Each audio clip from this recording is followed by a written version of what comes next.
Explain what really happened in my home country in 98 till 99 and why there was never equal violence from both sides but an actual genocide of Albanian civilians, including women, elderly and children, by heavily armed Serb forces who Serbia still celebrates as heroes today.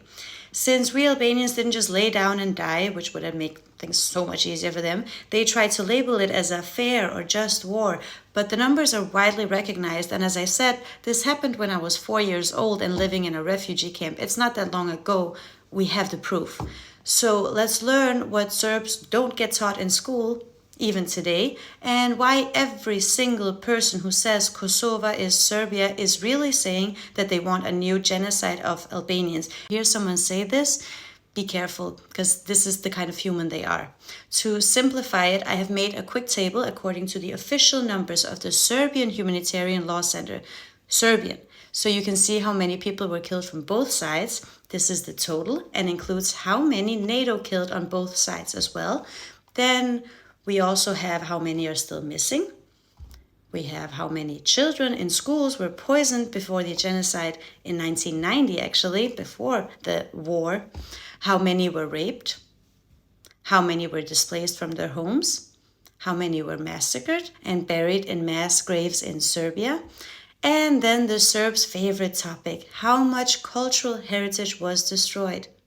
I would also like to note that these numbers aren't representative of all the Albanians whose villages were burned with them inside their houses, because there are no bodies or witnesses, so those are not included in the official reports. So the real number is actually much higher, but even these numbers are pretty bad.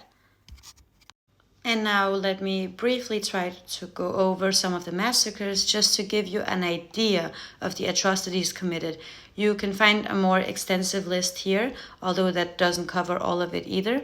These are all confirmed by international courts and have been investigated, so the official stance from Serbia is no longer that they never happened, as some like TikTokers here like to claim. Instead, Serbia has decided to use another method to play the victim and calls them justified acts.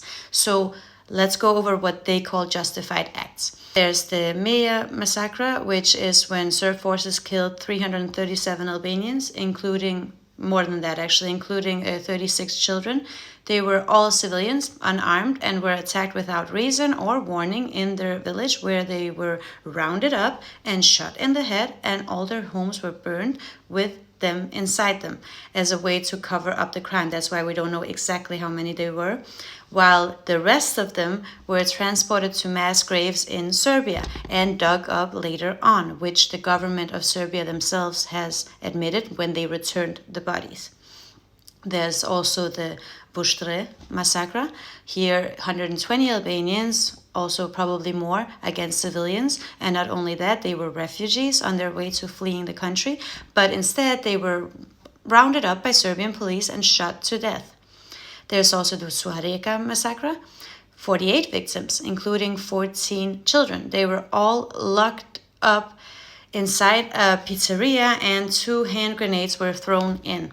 This wasn't enough, because before taking the bodies out of the pizzeria, the Serbian police shot anyone who was still showing signs of life. The bodies of those victims were also transported to Serbia and buried in mass graves in Batajnica, which is the largest Albanian mass grave found so far in Serbia.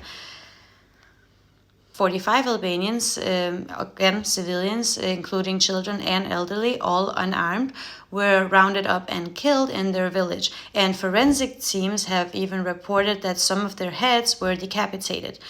International forensic teams. At the time, the Serb forces refused to let anyone enter to see the scene, not even war crime prosecutors, and it took a long time before the bodies could even be buried.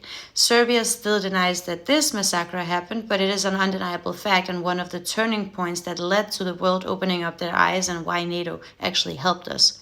Then we obviously have the Jasore massacre as well. I've made a whole series about that. You can find it here on this playlist. Very, very devastating story.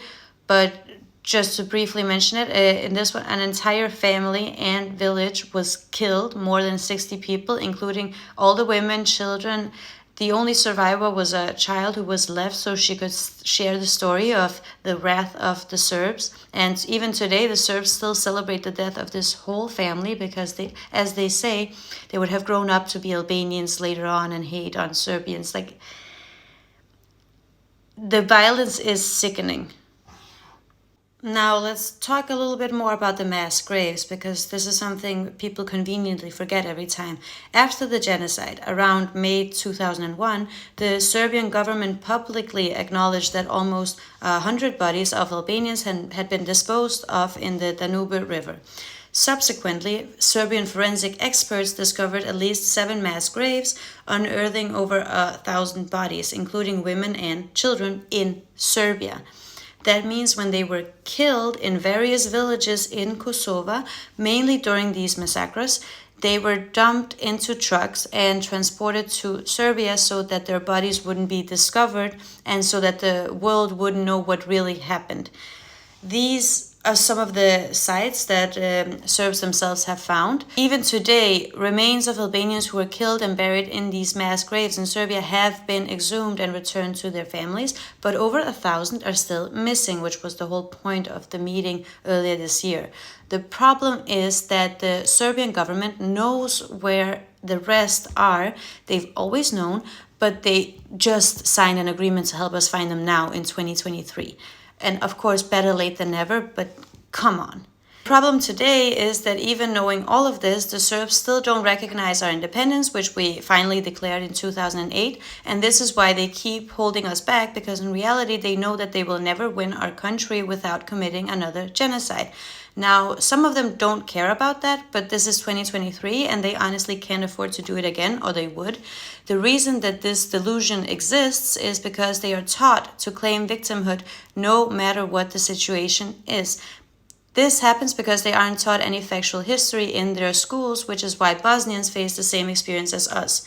According to Serbian history, they have never done anything wrong ever, and everyone else has just attacked them. So this whole thing is orchestrated by the government of Serbia, which is basically a terror organization led by criminal hooligans, as the New York Times has recently uncovered in a very great article you should read.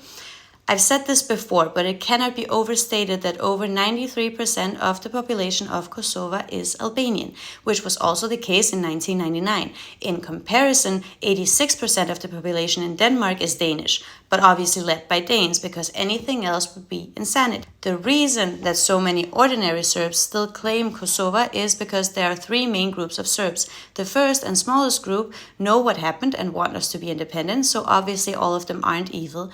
The second group genuinely has no idea what their government has done and has been taught that they are the true victims and that all the things that have happened to us actually happened to them and that we've just twisted the story.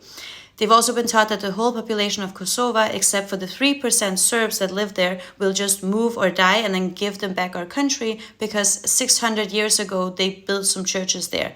It's not theirs to get back. They didn't even build the churches, but let's move past that.